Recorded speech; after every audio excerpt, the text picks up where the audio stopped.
ng Civil Aviation Authority of the Philippines o CAAP. Magandang umaga po, General.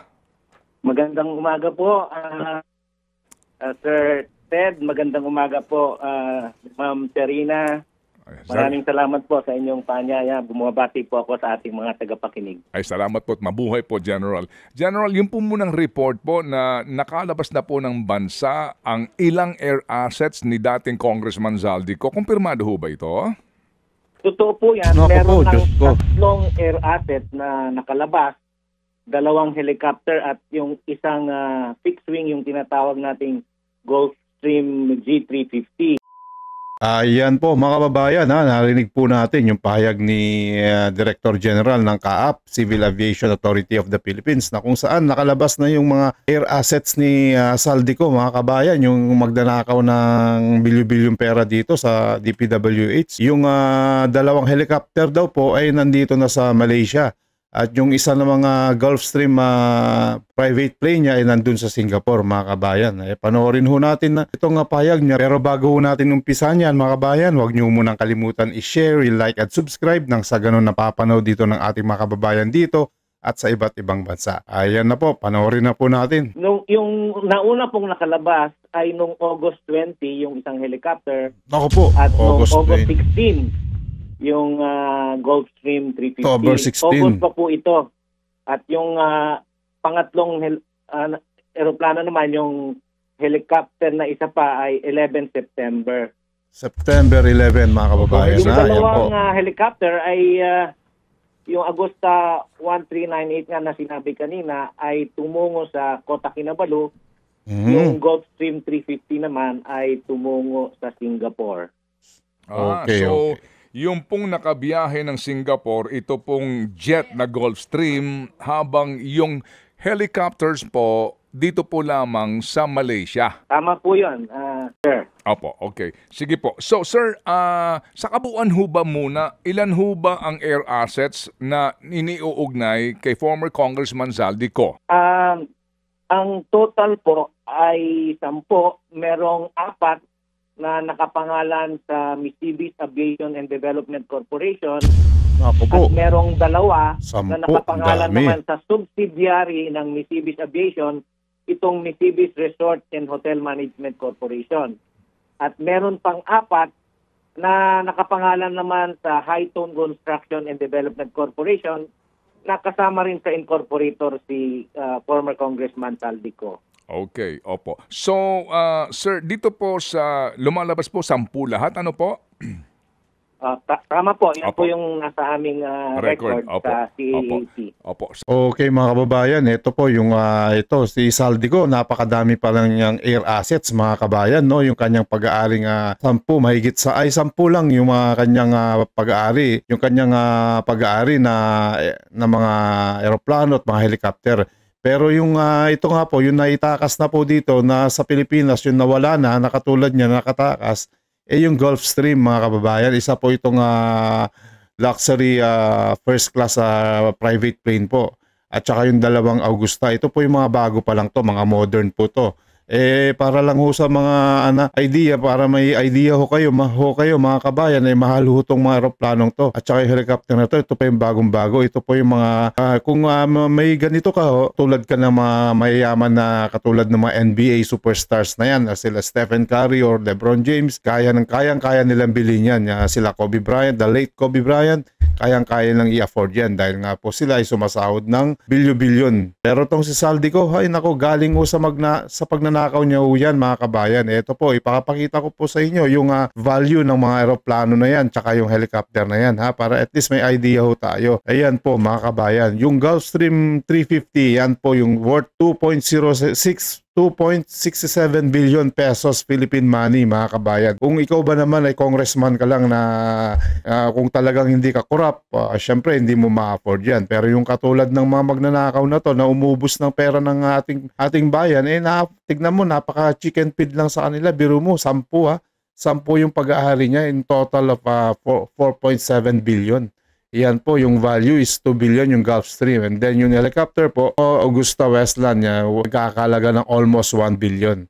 Yan ho, grabe ano, ang gobyerno natin, no? Talagang kikilabutan ho tayo dito sa garapalan na mga pagnanakaw nila, which is hindi lang ho sila masaya sa isa, kundi masaya sila sa mga 10, ganyan. Syempre nga naman, maluwag ho yung ating presidente, di ba?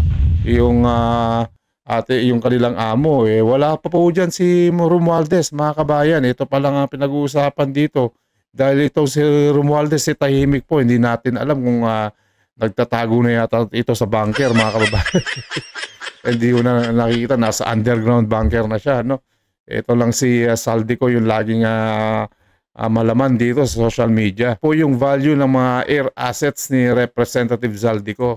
Balikan na ho natin si Ted Filon, mga kabayan. Panoorin na ho natin siya. Sa 10 pong ito, ang kumpirmadong nakalabas na po ng Pilipinas ay yung pong Gulfstream jet na nasa Singapore ngayon as we speak, at yung pong 3 helicopter. Dalawang helicopter. Dalawa lang na helicopter. Okay. Opo. Nasa saan po yung iba na mga air assets po, General? Ito pong iba ay nasa iba't ibang hangar dito sa Pilipinas. Nasa record po namin ay nasa Bicol hangar ng Mississippi, at meron din po kami, as far as our record is concerned, ay meron pang naririto sa Mississippi na NAIA. Okay, opo. So, ito pong Gulfstream na ito sa Malaysia, saan po sa Malaysia mismo ito? Sa inyo pong informasyon na nakalap, at paano po ang inyong pagsiguro na iyon ay hindi po maibebenta o maipupuslit palabas ng Singapore para maitago? Ito pong Gulfstream ay nasa Select. Nasaan po, sir? Medyo Ang choppy yata, mga kababayan. Selectar Singapore po. Mm-hmm. Yung dalawa po ay nasa Kota Kinabalu. Sandali po. Medyo tayo po yung nagchachapi lamang, General. I beg for your indulgence. Ano po? Pagpasensyahan nyo na, mga kababayan. Medyo choppy. Sir? Yung Gulfstream po ay nasa Singapore. Sandali. Yung dalawang Agusta 139 ay parehong nasa Kota Kinabalu. Opo. Sandali po lamang, General. Sandali lang ho, mga kabayan. Po tayo. Sana po, pagpasensyahan niyo po kami. Ayusin lang po namin po yung linya. Opo, para po maayos po ang ating ugnayan. Oo. Okay na ba ang ating linya? Kasi nga, cellphone po technical ang ating difficulties, ginagamit. mga And kababayan. as we all know, we are in the republic called the Philippines, and the cell phone and the cellular service is always at par. Habang In inaantay behalf natin of the President Bongbong Marcos, Ayan na, nandiyan nandito ulit. tayo Ito. sa Pilipinas. Ganyan ho ang Confirm signal, natin mga ulit yung kababayan. air Okay, assets. sige. Sir, sorry po. Nagano lang po tayo. Puputol-putol. Gulfstream 350 po, nasaan sa Singapore, sir? Ayon po sa flight plan na pinail nila, nung umalis ay yung Gulfstream 350 nasa Seletar, Singapore. Yung dalawang Agusta 1398 ay nasa Kota Kinabalu, Malaysia. Okay. Ito pong Gulfstream na jet ngayon, nakarehistro pa rin po under the Philippines Aviation. So, ano po ang ating pananggalang na hindi ito maipupuslit kaya? Talaga ho bang ito po'y naka-freeze na per AMLAC order? As far as our record is concerned, we are monitoring itong mga movement ng mga aeroplanong ito, pero hindi po kami sure kung meron ng freeze order ang AMLA. Wala pa po. Ay, nako po. Sir Bossing, dapat na naka-freeze na ho yan. Kasi alam nyo naman, ang nasasakdal dito, isang magnanakaw. Dapat pina-freeze na ho yan. Itong si BBM, dapat pina-freeze mo na ho yan. Huwag na ho nating sisihin itong si Lieutenant General Raul de Rosario dahil na isa ho lang naman siyang nagtatrabaho dito sa gobyerno natin. Ang talagang may authorization ho dyan, may power, mga kababayan, itong si BBM, yung presidente natin na kung saan nasasangkot itong mga bata niya dito sa pagnanakaw. For sure, isa rin ho siyang magnanakaw dito. Kaya ho yan, hindi pa ho naka-freeze. Ibig ko sabihin, magagawa nila lahat ng gusto nila.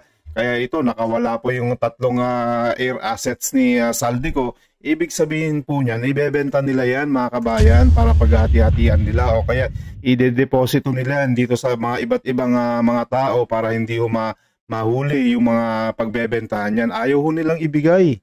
Which is galing naman dito yan sa taong bayan, pera natin yan. Yung mga magnanakaw, makasarili ho nila.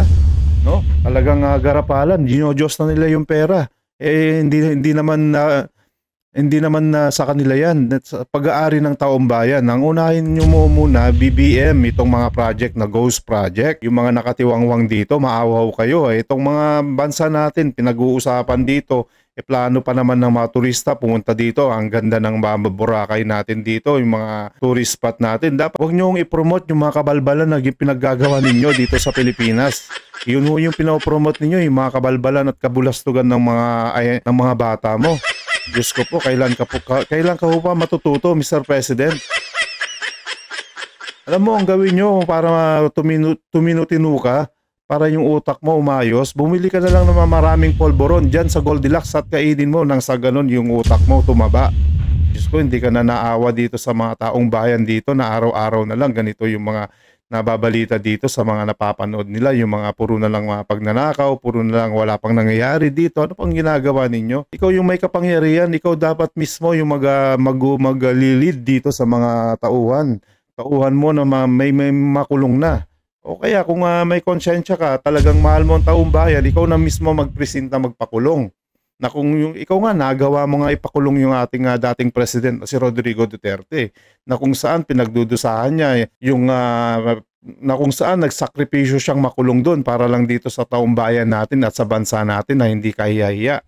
Ngayon siya yung nagdudusa ngayon instead na itong mga magnanakaw na to. Kayo na lang ang pumalit doon. Isama mo na yung mga sila Romualdez at ko. Umalis na kayo dito sa Pilipinas dahil gusto namin tong bansa namin umangat, umasenso at may balik yung mga trust ng mga turista at mga investors dito sa bansa na. Ayaw ho namin dito sa bansang to yung mga magnanakaw presidente natin. Kaming natatanggap na freeze order dito sa CAAP. So magmula ho nang lumabas yung balita na request nila Secretary Vince, wala pang confirmation. Kapag ho ba mayroon ng freeze order officially ang AMLAC, dapat may kopya na po kayo. Ano po? Tama po yun. Alright. Sa ngayon po, ang natanggap namin na mga sulat galing sa AMLA ay mag-submit ng mga documentations at records ng eroplanong ito. Ganon din po ang Ombudsman, ang NBI, ang DPWH ay binigyan na po namin ng mga karampatang documentation ng mga eroplanong mga nasabi po. Okay. So ano lang ho ang poder ng CAAP dito? Hanggang saan lang po ang inyong kapangyarihan sa usapin po ng pagsiguro, kung kakayanin po ninyo masiguro, no ho, na hindi makalabas pa ng Singapore, makaalis pa ng Singapore itong jet na ito at eventually maibenta, maidispose? Yan. Ang CAAP po, ang regulatory body ng mga eroplanong nakarehistro dito sa Pilipinas. So habang nasa atin po ang registration, ay hindi maaaring maibenta ang mga eroplanong ito nang hindi na de-register ng CAAP. De-register. Sa ngayon po ay hindi pa na-de-register ang mga eroplanong ito. Although nagkaroon po sila ng attempt, nag-request po sila ng deregistration, pero dahil nga subject na po sa investigation, hindi na po pre-process ng CAAP ang deregistration application.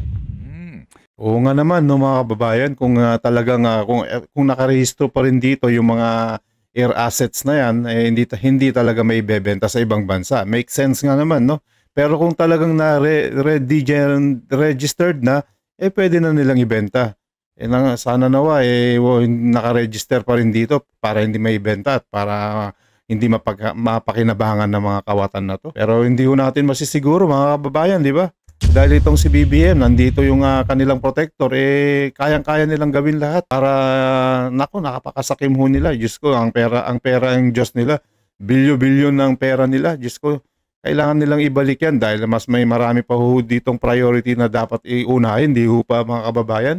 Eh, yung mga eskwelahan na lang ang unahin nila at yung mga tulay na hindi pa natatapos.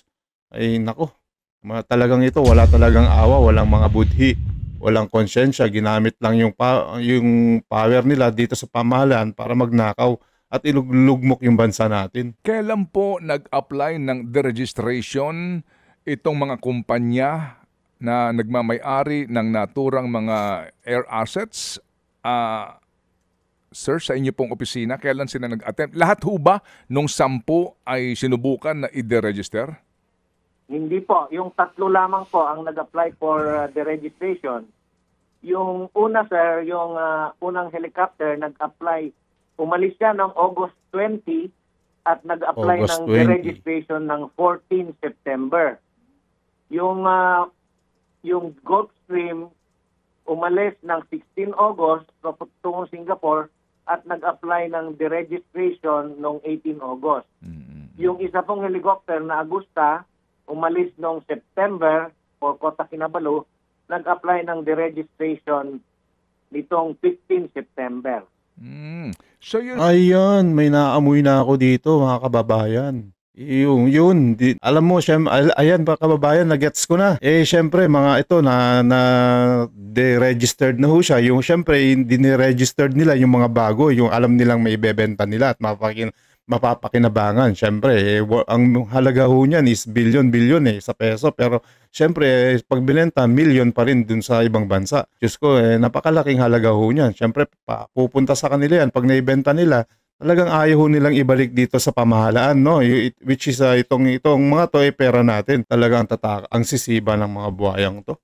Pero kung alam na nilang hindi na nila napapakinabangan yung mga eroplano at mga helicopter, hindi nila ipapa-registered, deregistered para hinahayaan na lang nilang mabulok dito. So total wala naman silang puhunan diyan, nako. Ang Go ahead. ibig sabihin po, nakaalis na sila ng Pilipinas noong magsipag-apply ng deregistration yung 3 eroplano concerned. Opo. Yan ho bang deregistration process ay dapat personal na nilalakad sa CAAP? Paano po ba ang inyong panuntunan, General? May mga proseso po na sinusunod. Unang-una, nag-a-apply ng letter of intent na gusto nilang magpa-deregister. Tapos nagpi-fill up sila ng yung notarized application form na form ito po ng CAAP at kailangan notarized. Pinipresent nila yung original certificate of registration, original certificate of worthiness. May katibayan po na bayad sila ng mga fees at saka yung sinasubmit din nila yung notarized deed of sale na original at saka clear sa lahat ng derogatory claims, liens, and encumbrances. Yan po yung mga hinihingi ng CAAP. Pagka nasubmit po nila yung kumpletong mga requirements, ini-evaluate po ng CAAP, sini-check yung kung verification po ng mga signatures at authorization at tinatanong din ng CAAP kung ano ang intensyon, bakit at kung ito ba ay may coordination na doon sa state na kung sakali man ay plano nilang ipa-register yung aircraft pagka natapos ng ma-register dito. Meron din pong mga situation na ang mga nagpapa-deregister ng aircraft ay yung mga talagang wala nang economic Wala nang value, silbi. yung mga scrap na at saka yung mga idodonate sa nga mga naman. museum o sa mga education purposes. Dito po sa sa mga involved na 3 eroplano, ang pakiwari po namin ay may intention nga na ibenta dahil napakagandang eroplano ang mga ito. Bago ho. Ang intention ay mawala lang sa regulatory powers ng CAAP at malaya na nilang magawa kung ano man ang gusto nila, kung ibenta man o ano pa. So ito po yung mga process at mga requirements Manong Ted. Opo. So General po, yung 2 kasing Agosta na helicopter, ito yung pinakamahal sa kanilang air assets na ito yung pinakamodelo, kumbaga ano po General, pati yung Gulfstream, Ayan po siya. Tama po, tama po.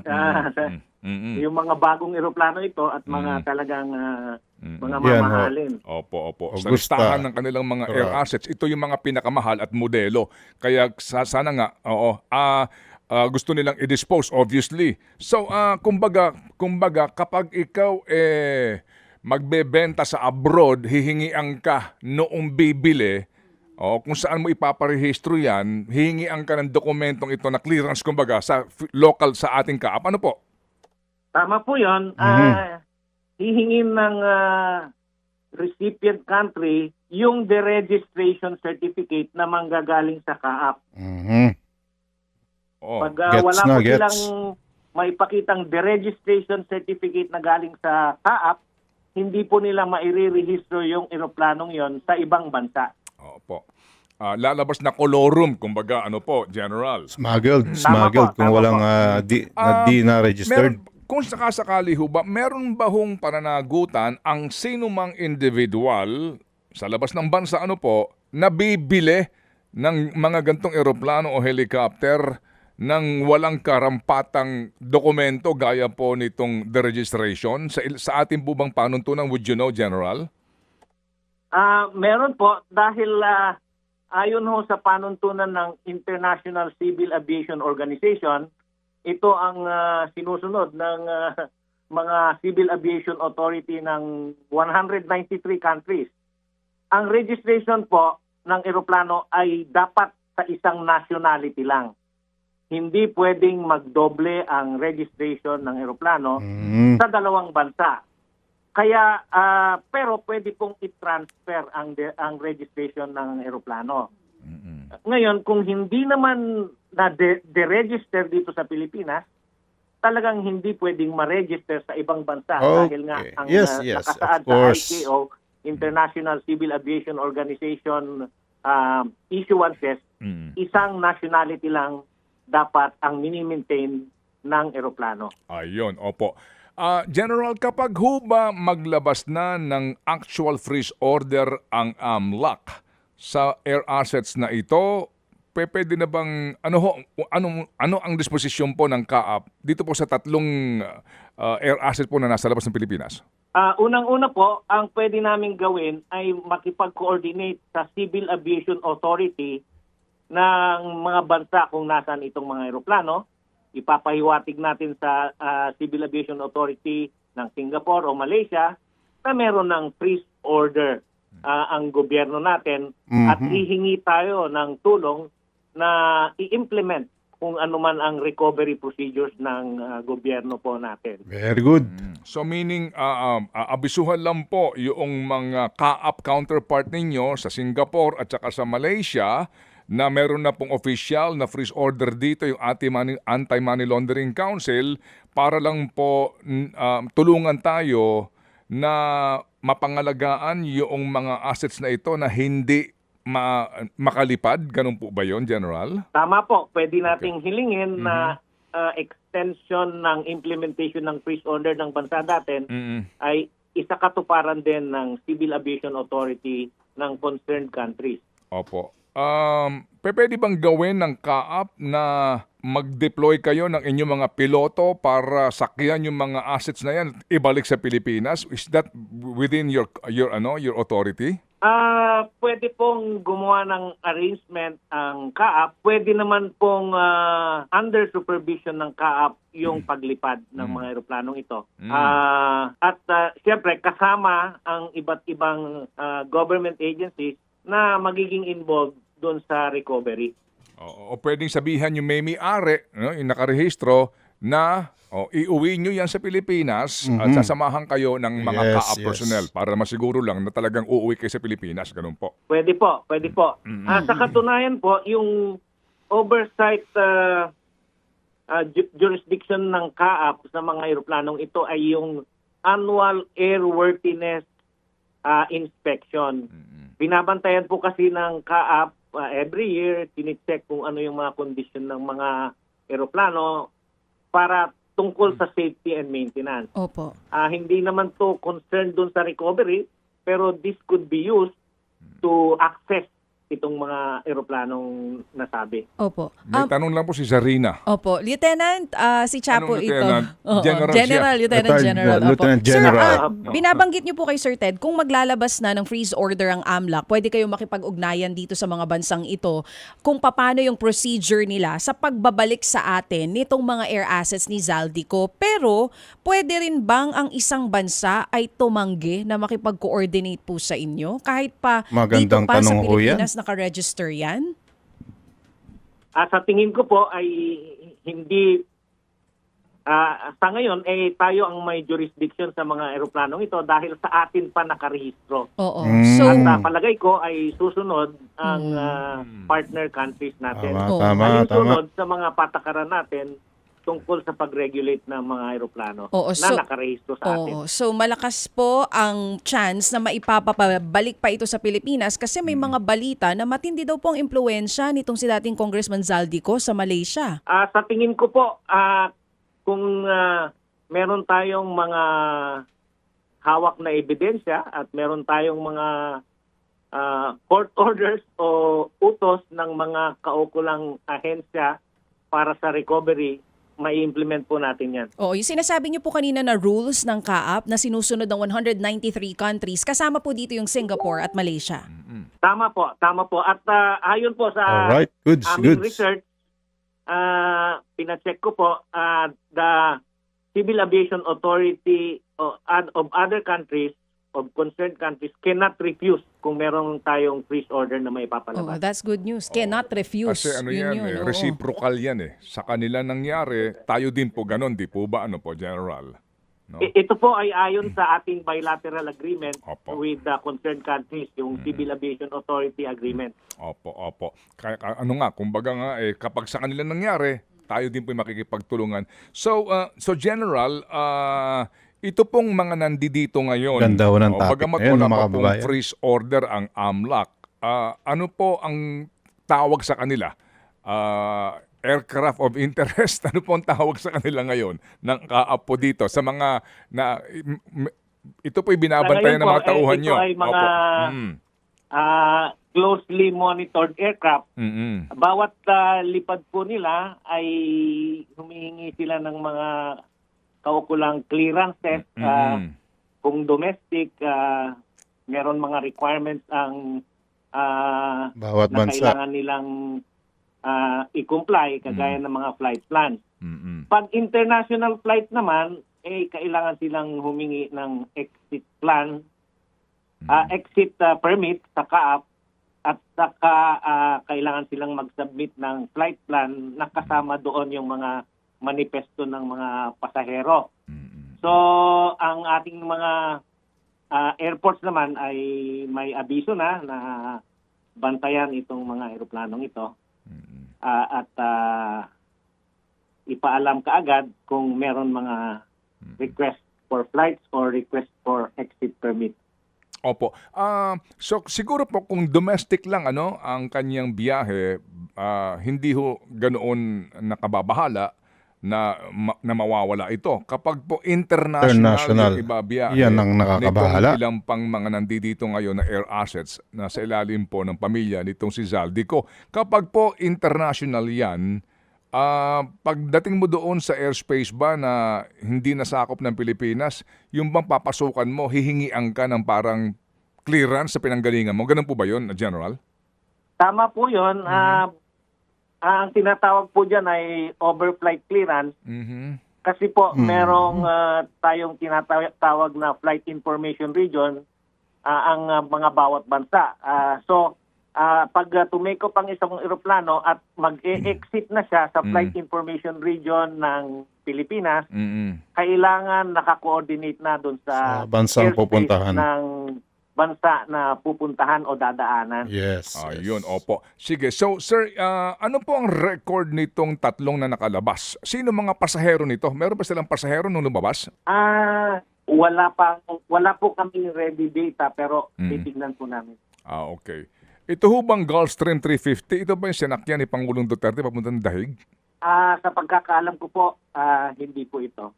Okay, opo. Hindi sinakay lang sa mga General, sir, pipitsuging eroplano kasi alam po naman natin na maliban po kay Ginoong Zaldico, may mga nababanggit na po no na ilang pong mga opisyal ng gobyerno na posible na masangkot nga sa iskandalong ito.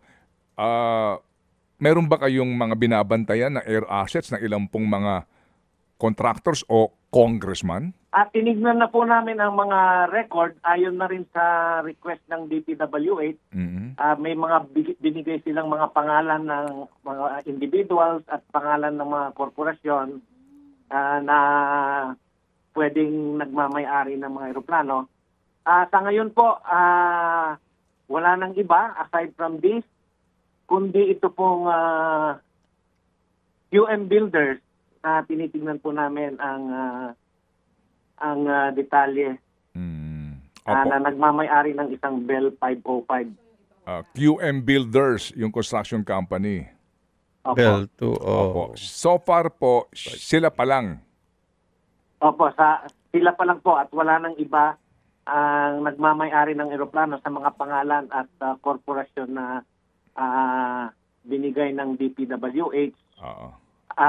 Batay na rin po sa aming record. Opo. Si dating House Speaker Martin Romualdez po. Iyan, isa ring buhaya. Napakalaking buhaya. Tinignan po namin ang aming record pero sa katotohanan wala pong nakapangalan sa kanya na eroplano o sa kumpanya na pag-aari. Iba o ang records ni hawak na property niyan ni yung buhayang Romualdez na yan, mga kababayan.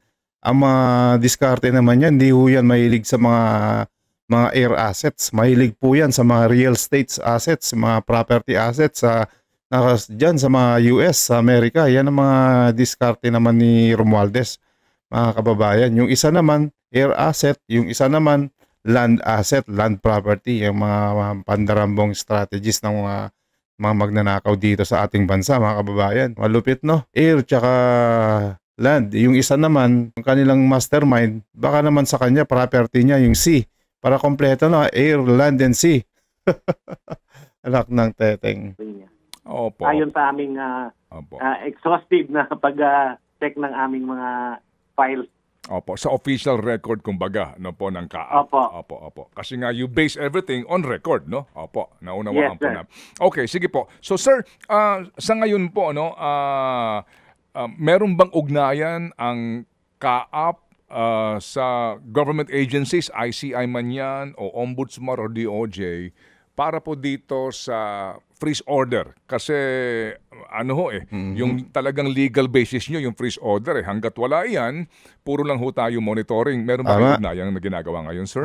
Focus. Unang-una po, yung nung umpisa pa man, may ugnayan na kami sa DPWH.